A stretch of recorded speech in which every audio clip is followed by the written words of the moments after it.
네, 안녕하세요. 저는 2022학년도 강남인강 장학생에 선정된 연세대학교 의예과 22학번 한민희입니다. 제가 초등학교 6학년 때 메르스 사태가 터지게 되었는데 그때 이제 신문 기사를 보다가 한 의료진의 모습을 보게 되었는데 그때 그 남반구의 데이터를 토대로 이제 우리나라에서 메르스가 어떻게 유행을 할지를 예측하고 메르스가 우리나라에 오기 전부터 꾸준한 대비를 해서 그렇게 막아낼 수 있었다고 해요. 따라서 그 병원의 환자가 모두 완치되었고 의료진의 감염률이 0%라는 기사를 보게 되었습니다. 따라서 저도 이제 어려운 환자를 돕는 건 물론이고 저의 전문성을 살려서 그렇게 모든 사람에게 이득이 될 수 있는 일을 하고 싶다는 생각이 들어서 그때부터 의사를 꿈꾸게 되었던 것 같습니다. 우선 강남인강을 제일 먼저 접하게 된 건 중학교 2학년 때였습니다. 중학교 2학년 때 처음 역사 내신을 준비하면서 내용도 내용이었지만 어떻게 공부를 해야 하는지 또 암기를 어떻게 해야 하는지에 대한 고민이 굉장히 많았습니다. 그때 명효영 선생님의 강의를 접하며 자세한 내용까지 가르쳐 주셨지만 어떻게 내용을 암기해야 하는지 등의 공부 방법 또한 배워갈 수 있었습니다. 그리고 이후에 고등학교 내신 때는 주로 예습에 강남인강을 활용했습니다. 저는 학원이나 학교 등 모든 수업 전에 예습을 해가는 습관이 있었는데 예습을 해가면 그 수업 시간에 다루는 내용에 대해서 더 자세하게 이해할 수 있었기 때문에 예습을 해갔습니다. 특히 강남인강은 문제풀이 강의도 굉장히 많지만 개념 강의가 굉장히 촘촘하고 자세하게 돼 있는 게 굉장한 장점이라고 생각합니다.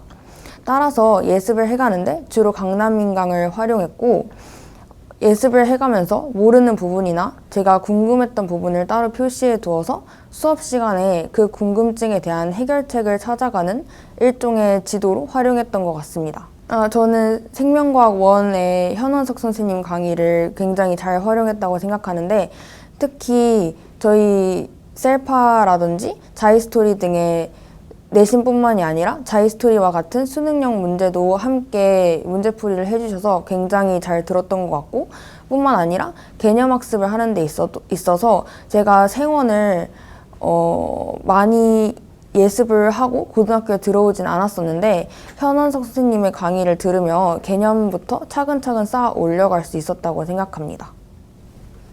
저는 주로 읽으면서 그리고 소리 내어서 공부하는 방법이 저만의 학습법이라고 할 수 있는데 예를 들어 내신 영어 같은 경우에는 저는 교과서와 이 지문에 있는 모든 범위를 암기하는 방식으로 공부를 했습니다.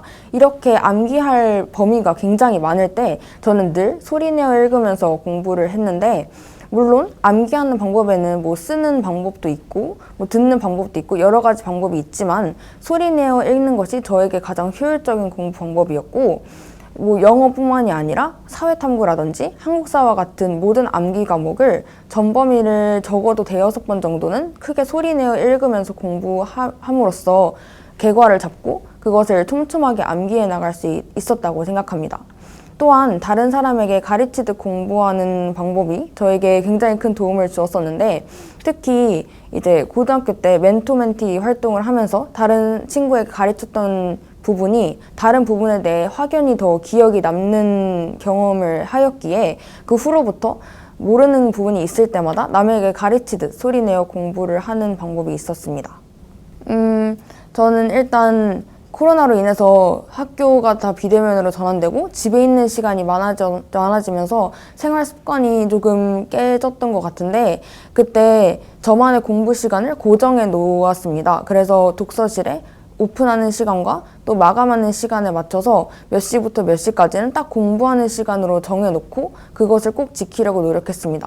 따라서 수행평가나 독후감 등 다른 할 일이 많을 때에도 그 공부 시간 이외에 하는 것을 이제 루틴으로 삼아서 공부 시간이 절대 줄어들지 않게 지키는 것을 지키기 위해서 노력했고 또한 반 친구들과 함께 줌 스터디를 함으로써 같이 자극도 받고 굉장히 즐겁게 공부했던 것 같습니다. 또한 코로나 시대 때 제가 체력이 굉장히 많이 떨어져서 좀 힘들었는데 그때 고등학교 체육 시간을 굉장히 적극적으로 활용해서 열심히 참여함으로써 체력을 기르려고 조금 노력을 했던 것 같습니다.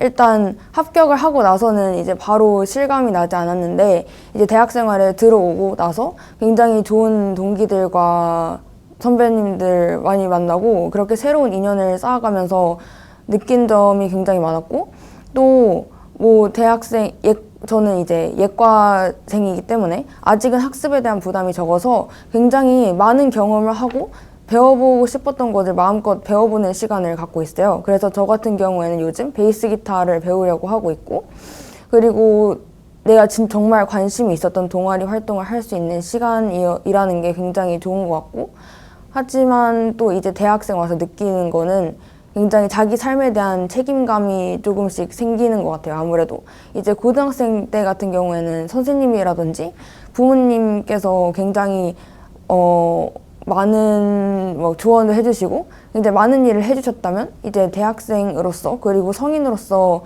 자신의 삶을 이제 사회에서 직접 설계해 나가는 단계에 첫 발을 내딛고 있다는 실감이 납니다. 고등학교 고3 수험생에서 가장 힘들었던 거는 불확실성이라고 생각을 해요. 왜냐하면 앞으로 입시가 어떻게 될지도 모르고 또 나의 미래라든지 그리고 성적이 상승하는 건 절대 눈에 잘 보이는 게 아니잖아요.